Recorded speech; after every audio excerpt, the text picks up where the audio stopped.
स्वागत है इस नए वीडियो में। मैं रोहित देसाई को फाउंडर ऑफ जेबी एक्सपर्ट्स। इस वीडियो में हम देखेंगे कि प्रोडक्ट सिलेक्शन कैसे करा जाता है।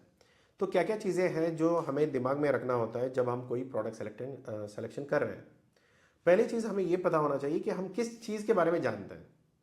एक तो पहली हमारी किस चीज़ में नॉलेज है, किस चीज़ में हमारी एक्सपर्टीज़ है, या किस चीज़ से हमें प्यार है। उस चीज़ में हम लोग काम कर सकते हैं। किसी को लकड़ी में प्यार हो सकता है, किसी को गाड़ियों में हो सकता है, किसी को एग्रीकल्चर प्रोडक्ट्स में हो सकता है, या स्पाइसेस में हो सकता है, कपड़े में हो सकता है। कोई भी चीज़ें, आप कोई भी चीज़ एक्सपोर्ट कर सकते हो। बस इतना होना चाहिए कि आप एक चीज़ ध्यान में रखो कि कोई और प्रोडक्ट में काम कर रहा है। मान के चलो मेरा दोस्त है जो चावल में काम कर रहा है और उसने बहुत अच्छे घर बना लिया, गाड़ी ले ली, सब ले लिया। यार मुझे भी वो करना है। अभी देखो, उसको चावल के बारे में नॉलेज है, उसके पास ऑलरेडी सेटअप है, उसका खुद का मिल है, वो बहुत कुछ कर सकता है और उसको सपोर्ट करने के लिए इसके फैमिली भी है। आपको तो कोई है नहीं, आपको कोई इतना नॉलेज भी नहीं है। अब उस चावल में क्यों फंसना चाहते हो जिसमें आपको नॉलेज भी नहीं है? इससे अच्छा आप अपने बारे में सोचो कि हाँ, मुझे क्या चीज़ पता है। एक बार आंख बंद करो और बैठ के सोचो कि किस चीज़ के बारे में मुझे प्यार है और क्या क्या चीज़ें मैं जानता हूँ और क्या चीज़ें के जानने की वजह से मैं उस बिज़नेस में उतर सकता हूँ। तो ये मेन चीज़ आपको करना पड़ेगा। इसके बाद आपको नेक्स्ट चीज़ क्या सोचना है। हाँ ठीक है, मैं कुछ चीज़ें समझ गया। हाँ, मुझे नॉनवेज से प्यार है, कोई मीट में मैं काम कर सकता हूँ, मुझे चिकन में काम करना है, ठीक है। मुझे चिकन में थोड़ी बहुत नॉलेज है और थोड़ी बहुत मैं सीख भी लूँगा और मुझे पसंद भी है, मैं काम करूँगा। अभी चिकन का डिमांड है क्या ग्लोबल मार्केट में? हाँ है। तो फिर अच्छी बिजनेस है, तो लोग खरीदने के लिए तैयार है, तो वो कर सकते हो। अभी कोई टाइपराइटर है, पुराने ज़माने की वो टाइपराइटर आती थी, तो मुझे टाइपराइटर से प्यार है, मैं आज सामान दे दो, मैं खुद टाइपराइटर फिक्स करके दे देता हूँ। क्या उसके लिए डिमांड है? नहीं, कोई खरीदने वाला नहीं है, तो अब क्या करोगे? वो टाइपराइटर तो आपने बना दिया, आपको तो उसके बारे में नॉलेज भी है, आप उसको पसंद भी करते हो, मगर खरीदने वाला कहीं नहीं है, तो उसका क्या बिजनेस बना सकते हो? कुछ नहीं। तो ऐसे चीज़ें चुनो, एक लिस्ट बनाओ, क्या क्या चीज़ें आपको पता है और क्या क्या चीज़ों के बारे में आप जान सकते हो या सीख सकते हो या उसके बारे में आप नॉलेज ले सकते हो। तब आप उसको, उसकी डिमांड भी चेक करो कि हाँ, ये प्रोडक्ट का ये डिमांड है, तो ये मुझे बेहतर कर सकता हूँ, तो फिर वो बिज़नेस बन सकता है। मुझे पसंद है मगर किसी और को पसंद नहीं है, तो फिर कोई मतलब नहीं है। तो फिर आप ये चीज़ें प्लान करिए।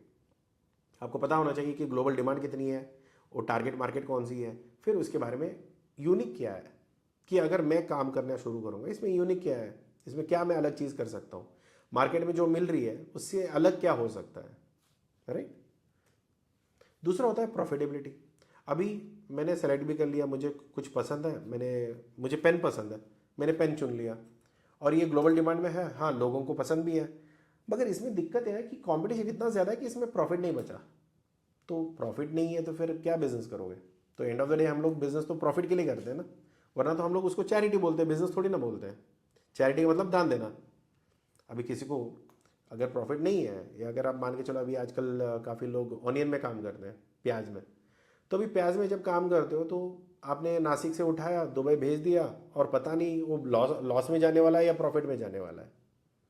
तो अभी आपका सिचुएशन क्या रह गया कि प्रॉफिट में जाएगा या कुछ मार्जिन भी आएगा या नहीं आएगा, जो पैसा डाला तो वो भी डूब जाएगा क्या? तो इसका कोई गारंटी नहीं है। तब क्या होगा कि ऑटोमेटिकली ये सारे फ्लक्चुएशन आपको आ जाती है। तो ये चीज़ आपको देखना पड़ेगा कि अगर मुझे किसी चीज़ से प्यार है और वो चीज़ का डिमांड भी है, क्या वो प्रॉफिट भी है या नहीं है। उस पर आपको देखना पड़ेगा कि वो कितने में बनेगा। अगर मुझे पेन में डील करना है, मुझे पता होना चाहिए कि पेन 2 रुपये में बन रहा है। अगर मार्केट का प्राइस इसका 5 रुपये है और मैं यूएस में भेज रहा हूँ, और इसका 2 रुपये से 1 से 2 रुपये का मुझे लॉजिस्टिक का खर्चा है, कम से कम 1 रुपये का मेरा प्रॉफिट है, तो कम से कम मुझे 10-20% का मार्जिन आ रहा है, तो फिर ठीक है, उस बिजनेस में आप काम कर सकते हो। तो अगर 10-20% नहीं आ रहा है, सर 5% आ रही है, ठीक है, प्रॉफिट है, एंड ऑफ द डे काम कर सकते हैं। कि 15 से 20% होना अच्छी बात है, नहीं है थोड़ी कम भी है। अभी चावल में अगर हम देखेंगे तो 1 से 2% का मार्जिन आता है, वो भी मुश्किल से मिलती है। तो अगर उसमें से अगर आप कुछ कर सकते हो तो बहुत अच्छी बात है। उतना नहीं मिलता है, सर मुझे उसी से प्यार है, मगर बहुत वॉल्यूम में बिक जाता है, तो पूरी शिप निकल जाती है उसी का, तो फिर उसमें वॉल्यूमेट्रिकली आप खेल सकते हो। वॉल्यूमेट्रिक मतलब क्वांटिटी। 1-2 पेन भेजने से अच्छा, अगर देखो मुझे ना इसमें 20% का, 10 रुपये का पेन है, मैं 30 रुपये में बेच रहा हूँ, मुझे अच्छी खासी मार्जिन है, मगर कितना बेच पाऊंगा मैं? 4 पेन, 5 पेन, 10 पेन, राइट। ये कंटेनर में तो नहीं जाने वाला ना, ये तो अलग अलग से डब्बे बनेंगे, इसके 500 पीसेस, 1000 पीसेस, ज़्यादा से ज़्यादा, राइट।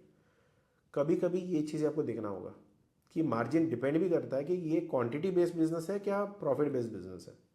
अगर क्वांटिटी प्रॉफिट कम आती है मगर क्वांटिटी बहुत ज़्यादा है, मगर प्रॉफिट लाखों में आ जाती है, तो कोई दिक्कत नहीं है। मगर ये बहुत अच्छी मार्जिन है मगर पैसे कम आते हैं, फिर भी ठीक है, पैसे तो आ ही रहे हैं, ठीक है, करते रहो। तो ये चीज़ें आपको देखना चाहिए। एंड ऑफ द डे आपको कैसे भी आपको प्रॉफिट में होना है, ये मैंडेटरी है, वरना कोई मतलब नहीं बनता बिजनेस का। नुकसान करना है तो अगर पैसे गंवाने ही है तो एक्सपोर्ट में क्यों गंवाना है, घर में ही गंवा सकते हो। अब मुझे दे दो, आपका पैसे चले गए, राइट। तो ये चीज़ें आपको ध्यान में रखना है। किसी को दान दे दिया तो पैसे तो गए ना, तो ऐसे आपको डोमेस्टिक में भी पैसे गंवा सकते हो। ऐसा नहीं कि आपको जाके सिर्फ एक्सपोर्ट करके किसी और को उधारी में देके वहाँ पे जाके पैसा फंसा दिया तभी आपको लॉस होगा, ऐसा कोई नहीं है। घर में भी लॉस कर सकते हो। लॉस करने में 1000 तरीके हैं, कमाने में दिक्कत होती है। तो दूसरी चीज़ होती है आसान। क्या होता है, आसानी से एक्सपोर्ट हो सकती है, कोई रिस्ट्रिक्शन नहीं है, प्रोहिबिशन नहीं है, आराम से एक्सपोर्ट हो सकती है। गवर्नमेंट ऑफ इंडिया ने मना नहीं कर रखा, यूएस यूनाइटेड स्टेट्स वालों की गवर्नमेंट ने मना नहीं कर रखा, तो आपका प्रोडक्ट आराम से भेजा भी जा सकता है, वहाँ पे लेने के लिए भी वो तैयार है। तो हमारे लिए कोई दिक्कत नहीं, ये पहली चीज़। दूसरा क्या होता है, ये पेन की एक्सपायरी कहाँ होती है। ये पेन की एक्सपायरी, इंक एक्सपायर हो सकते हैं साल भर के बाद, वरना तो इसका कोई एक्सपायरी नहीं है। हाँ, अगर इसी जगह पे अगर मैं टमाटर पकड़ूँ तो आप ये बोलोगे ना कि इस टमाटर तो सड़ जाएगा, कितने दिन में सड़ेगा। तो 7-8 दिन में अगर टमाटर अगर सड़ गया और मैं यूएसए भेज रहा हूँ, 40 दिन तो उसके लगते हैं। उसके लिए मुझे अलग से शिपिंग करनी पड़ेगी, उसके हैंडलिंग अलग करना पड़ेगा, उसका टेम्परेचर कंट्रोल भेजना पड़ेगा, तब मेरी टमाटर ठीक क्वालिटी में वहाँ पे पहुँचेगी। अगर बीच में कोई गड़बड़ी हुई तो मेरी टमाटर खराब हो सकता है।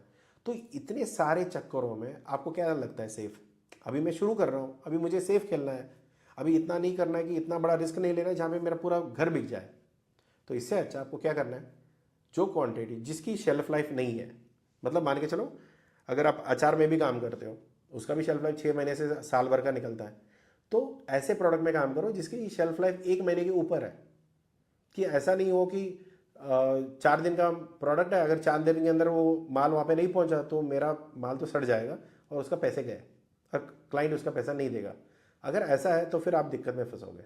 तो ये चीज़ें ध्यान रखना है और आसान होनी चाहिए आपकी बिजनेस, ये ध्यान में रखो। काफ़ी लोग बोलते हैं ना कि सर आसान बिजनेस है तो सब कर लेंगे। अरे जो सब कर रहे हैं वही करो यार, अलग से मत करो। क्योंकि लोगों को क्या है ना, अलग करने से जाके हाथ छिल जाते हैं, क्योंकि हाथ से चलना शुरू कर देता है। पैर दिए है भगवान ने, पैर से चला करो। अलग करने के चक्कर में हाथ से चलने लग जाते हैं तो फिर बिजनेस भी बैठ जाता है। तो उतना ध्यान रखो कि अलग करने के चक्कर में आप अपना नुकसान ना कर बैठो। दूसरा होता है कंपटीशन। देखो क्या होता है, जहाँ पे अगर कहीं पे मैंने शक्कर रखी है तो चीटी तो आना ही है। अभी बिजनेस है, प्रॉफिटेबल बिजनेस है, तो 100% कॉम्पिटिशन है। अभी देखो, एक घर है जहाँ पे अगल बगल में 1-2-3 दुकानें खुली हुई है। अभी अगर ज़्यादा घर बन गए तो दुकानें तो बढ़ेगी, ये तो बिजनेस ही है, ये कंपटीशन होगा ही। और जिन लोगों को जहाँ जमेगा और वहाँ पे लेंगे। किसी का शक्ल पसंद नहीं आता, किसी का प्राइस पसंद नहीं आता, किसी का क्वालिटी पसंद नहीं आता, उसके हिसाब से अलग अलग लोगों से अलग अलग जाके लेते हैं। यही से बिजनेस चलती है। तो इसी हिसाब से आपको भी देखना है कि कंपटीशन अगर अगर है तो क्या प्राइस कंपटीशन है, क्या क्वालिटी कंपटीशन है, या सर्विस कंपटीशन है। सर्विस मतलब मैंने किसी को बोल दिया कि 4 दिन के बाद आपका माल पहुंच रहा है, तो 4 दिन में पहुंच रहा है बार बार, तो उसका क्या हो गया कि आपका सर्विस ठीक है, थोड़ी प्राइस और क्वालिटी में थोड़ी ऊपर नीचे हो सकता है, मगर आपने जो दिन बोला उस दिन में प्रोडक्ट आ रहा है। तो ये चीज़ों में आप कहाँ पर रुकते हो आपके कॉम्पिटिशन के सामने। क्या मेरा प्राइजेस अच्छे हैं, यार मेरे प्राइजेस भी अच्छे हैं, क्वालिटी भी अच्छी है और मैं ठीक टाइम पे डिलीवरी भी कर रहा हूँ, तो बहुत अच्छी आपकी कंपटीशन तो खत्म हो जाएगी वहाँ पे। तो ये चीज़ें आपको मैनेज करना है। एक्सपोर्ट इंपोर्ट बिजनेस में यही होता है। कंपटीशन तो होगी आपके लिए, ऐसा कोई कभी नहीं होगा कि रेड कार्पेट डाल के ना भाई आप आ जाओ, आपके लिए रुके हुए थे, अभी आप ही से शुरू करेंगे बिजनेस, ऐसा तो होगा नहीं। वो पहले किसी कर रहे होंगे, किसी से कोई प्रोडक्ट के ऊपर अनबन होगी या प्राइजेस के ऊपर अनबन होगी, कुछ तो होगा, दिक्कत है। तो फिर उस दिक्कत अगर आप सॉल्व करोगे तो आपके पास बिजनेस आ जाएगी। तो ये चीज़ें आपको देख के चलना पड़ेगा। अभी देखो इंडिया में कितने सारे प्रोडक्ट्स हैं जिसमें हमारी ताकत है। पहली चीज़ है एग्रीकल्चर में, स्पाइस हो गया, टी हो गया, चावल हो गया, पल्सेस हो गए, ये सारी चीज़ों में आप काम कर सकते हो। हैंडीक्राफ्ट हो गई, टेक्सटाइल हो गया, प्रोसेस फूड्स होते हैं, फार्मास्यूटिकल्स हैं, इको फ्रेंडली प्रोडक्ट्स हैं, जैसे ये जूट, बैम्बू स्ट्रॉ वगैरह में काम कर सकते हैं। बहुत सारे प्रोडक्ट्स हैं जो हमें एज अ देश हमारे ताकत है। तो अभी इसमें से अगर आपका कोई भी ताकत, आपको भी इसमें नॉलेज है तो उसमें काम करना शुरू करिए। अभी किसी का नॉलेज जूट में हो सकता है, किसी का नॉलेज स्पाइसेस में हो सकती है, तो किसी में भी है, आपका अपना नॉलेज यूज़ करिए और काम उसमें शुरू करिए। और दूसरा क्या होता है, किस तरीके का बिजनेस हमें शुरू करना है। क्या मैं किसी दुकानदार को बेचूंगा, कि मैंने किसी को दुकानदार को बेचा और दुकानदार वो आगे वो कस्टमर को बेचेगा, या मैं सीधा सीधा डायरेक्टली कस्टमर को बेचूंगा, क्योंकि ई कॉमर्स का ज़माना है। आज के टाइम पे जो भी मैं बेचना चाहता हूँ अमेजोन में डायरेक्टली लोग खरीद लेंगे। अभी अगर आपको B2C करना है या B2B करना है, अगर क्या मुझे दुकानदार को बेचना है या मुझे डायरेक्ट कस्टमर को बेचना है, ये डिसाइड करो। तो क्योंकि अगर मैं दुकानदार से बेचूंगा, राइट, दुकानदार कितना खरीदेगा मेरे से। अगर जूते की दुकान है, मेरा जूते का कोई मैन्युफैक्चरिंग कंपनी है, अगर मैं किसी दुकानदार को जूते बेचूंगा तो कितना बेचूंगा, एक ट्रक भर के बेचूंगा। अगर वही मैं कस्टमर को बेचूंगा तो कितना बेचूंगा, एक जोड़ी या दो जोड़ी मैक्सिमम, या पूरा घर भर के इकट्ठा खरीद रहे हैं तो 5-6 हो सकता है। इससे ज़्यादा तो नहीं बेच पाओगे, पूरी ट्रक भर थोड़ी ना आप कस्टमर को बेच पाओगे। तो आप क्या हो और आप किसको टारगेट करना चाहते हो ये देख लो।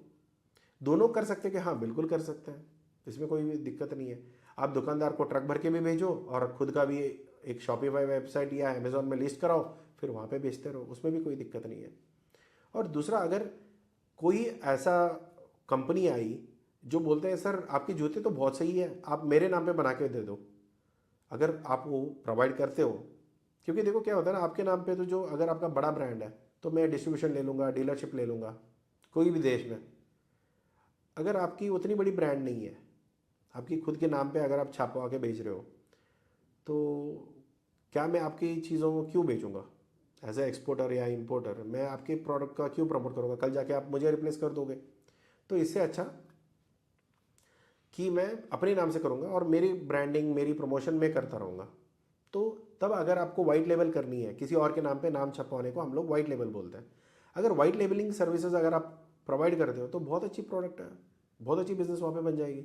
एक तो दुकान से दुकानदार के लिए बेच रहे हो, दूसरा कस्टमर को भी बेच रहे हो, और अगर कोई बंदा आता है कि हाँ मेरा 1000 पीस चाहिए और मेरे नाम पे छपवा के दे देना, वो भी, उसके लिए भी आप मान जाते हो। तो आपके पास तीनों तरीके के बिजनेस आ जाते हैं। तो आप ये देखो कि प्रोडक्ट किस कैटेगरी में जा सकती है। अगर अभी देखो 2 किलो का चावल तो नहीं भेज पाऊंगा किसी को, क्योंकि वो बल्क में जाएगी। अगर आपको 2 किलो का चाहिए तो दुकानदार के पास जाके दो। ऐसा नहीं होगा कि 2 किलो के चावल मैं इंडिया से यूएस भेज रहा हूँ, पागल बनाऊंगा, क्योंकि लॉजिस्टिक का चार्जेस इतने ज़्यादा हो जाएंगे और उसको मैं प्राइस बढ़ा के दूंगा तो फिर वो भी पे नहीं करेगा। तो ये बिजनेस B2B होगा। B2C बिजनेस वो हो सकता है कि नॉर्मली जूते हो गए, अगर किसी जूते पसंद आ गए, मुझे कहीं पे भी हो मुझे फ़र्क नहीं पड़ता, मैं वहाँ से मंगवाऊँगा। तो उसके पैसे जितने भी देने होंगे एडिशनल इसमें मुझे देने में कोई दिक्कत नहीं है। अगर किसी से लगाव है, हाँ मतलब बन सकती है। जूते बल्क B2C में भी जा सकती है या B2B में भी जा सकती है, मगर चावल दुकानदार से ही जाएगी। ऐसा कभी नहीं होगा कि 1-2 किलो के लिए हम लोग एक्सपोर्ट करने लग गए या कोरियर में भेजने लगे, वो तो काफ़ी महंगा पड़ेगा। क्योंकि 2 किलो का चावल आपको करीब करीब 5-6 हज़ार का तो लॉजिस्टिक लग जाएगी, जो कोरियर के खर्चे हैं, तो उसमें से फ़ायदा नहीं निकलेगा। तो फिर ये बिजनेसेस आप देख लेना कि कौन से बिजनेस ये करना है आपको। क्या B2B करनी है, सर मैं छोटी हद तक करूँगा क्योंकि मैं ना ड्राइंग करता हूँ और मुझे ना वो एक्सपोर्ट ड्राइंग्स मुझे एक्सपोर्ट करनी है। अभी कितना ड्राइंग करूँगा मैं दिन भर बैठ के, 2 से 3। तो मैं कितना एक्सपोर्ट कर सकता हूँ, 2 से 3।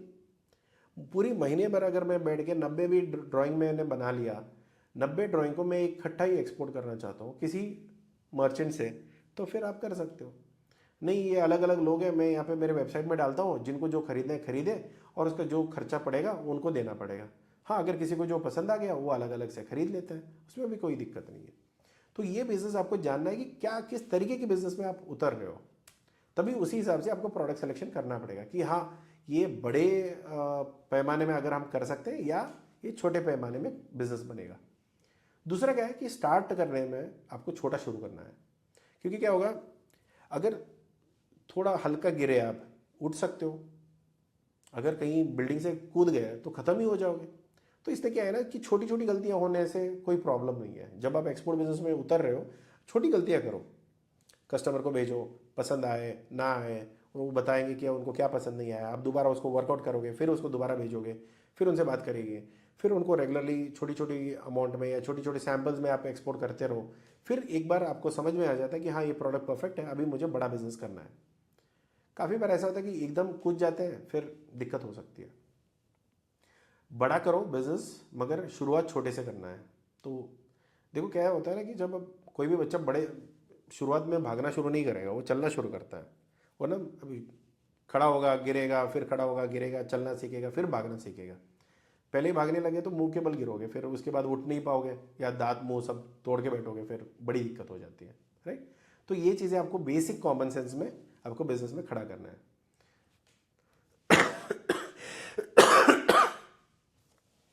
अगर मेरे सोच के हिसाब से अगर आपको चलना है तो आज के टाइम पे काफ़ी हाई मार्जिन बिजनेसेस हैं। ऑर्गेनिक स्पाइसेस है, आयुर्वेदिक प्रोडक्ट है, डिज़ाइनर गारमेंट्स हैं। ट्रेंड के हिसाब से अगर जाएंगे तो आजकल जूट प्रोडक्ट्स है, बैम्बू स्ट्रॉज है, ये प्रोडक्ट आजकल काफ़ी डिमांड में चलते हैं जो नॉर्मली मिट्टी में ख़त्म हो जाते हैं। बायोडिग्रेडेबल प्रोडक्ट बोलते हैं, जो मिट्टी में दबा दो खत्म हो जाएगा। प्लास्टिक की रिप्लेसमेंट वाली प्रोडक्ट को हम लोग नॉर्मली बायोडिग्रेडेबल कहते हैं। दूसरा होता है नीच प्रोडक्ट, मिलेट्स हो गया, हर्बल टी हो गई, ग्लूटेन फ्री प्रोडक्ट्स हो गए, तो इसमें भी आप काम कर सकते हो। अभी देखो आपको क्या नॉलेज है उसके अकॉर्डिंगली आप प्लान करो। इसमें क्या रिसोर्स आएगी, मैं एक चीज़ बताता हूँ आपको। आपको प्रोडक्ट सिलेक्शन करने के टाइम पे ना एक चीज़ आपको ध्यान में रखना है कि कोई भी प्रोडक्ट ऐसा ना हो कि वो प्रोहिबिटेड या रिस्ट्रिक्टेड कैटेगरी में आता हो। रिस्ट्रिक्टेड है फिर भी चल जाएगी, एक हद तक आप लाइसेंस दोबारा एक्स्ट्रा परमिट ले सकते हो, फिर उसको एक्सपोर्ट करोगे। मगर प्रोहिबिटेड कैटेगरी, प्रोहिबिटेड में नॉर्मली क्या आता है, गोमांस आती है, पिकॉक के फेदर्स आते हैं, काफ़ी और चीज़ें आती है, एनिमल हो गया, इंसान की किडनी में काम करना है, नहीं होगा क्योंकि वो सब गलत चीज़ें हैं। तो नॉर्मली उन चीज़ों में वो प्रोहिबिटेड होती है, उन चीज़ों में आप काम नहीं कर सकते। कोई ऐसे जानवर है जो ऑलमोस्ट ख़त्म होने आया, उसके अंडे बेचने चले, नहीं होगा वो एक्सपोर्ट क्योंकि वो प्रोहिबिटेड कैटेगरी में आती है। तो ऐसे प्रोहिबिटेड कैटेगरी तो बिल्कुल ही काम नहीं कर सकते। रिस्ट्रिक्टेड में आप फिर भी एक एक्सपोर्ट लाइसेंस लेके आप काम कर सकते हो। फिर देखना पड़ेगा कि क्या चीज़ें हैं, फिर आप कहाँ से लेके आ रहे हो, तो ये सारी चीज़ें। काफ़ी बार ऐसा होता है ना कि कछुए के अंडे एक्सपोर्ट हो रहे थे, उसको निकाल के उन्होंने समुद्र में बहा दिया। क्योंकि क्या होता है ना, कछुए के अंडे इलीगल होते हैं, कुछ उसमें भी वेराइटीज़ होते हैं। कुछ कछुए ऐसे होते हैं कि जो इंडिया के हैं और वो ख़त्म होने आए और उसके अंडे आप बेचने चले, तो फिर वो सब प्रोहिबिटेड कैटेगरी में आती है, वो सब दिक्कतें आ सकती है। तो ये लिस्ट एक बार आप प्रोडक्ट सेलेक्ट कर लो, एक लिस्ट बनवा लो। एक तो कमेंट बॉक्स में डाल देना, मैं उसके ऊपर बता देता हूँ कि इसके बिजनेस में क्या प्रॉफिट, क्या पॉजिटिव है, क्या नेगेटिव है। और दूसरी, वो लिस्ट को यहाँ पे भी कंपेयर करना कि अगर वो फ्री लिखा हुआ है तो बहुत अच्छी बात है, अगर वो प्रोहिबिटेड लिखा हुआ है तो होगा ही नहीं, अगर रिस्ट्रिक्टेड लिखा हुआ है तो इसके लिए आपको एक्स्ट्रा लाइसेंस ज़रूरत पड़ेगी। तो एक बार ये डॉक्यूमेंट मैं डिस्क्रिप्शन में लिंक दे देता हूँ, फिर इसको रेफर करके आप काम शुरू कर सकते हो। तो मिलते हैं अगले वीडियो में। Thank you so much for watching this. दूसरी यार प्लीज़ सब्सक्राइब कर लो, अगर ये वीडियो पसंद आई तो लाइक भी कर देना। मिलते हैं अगले वीडियो में, टेक केयर।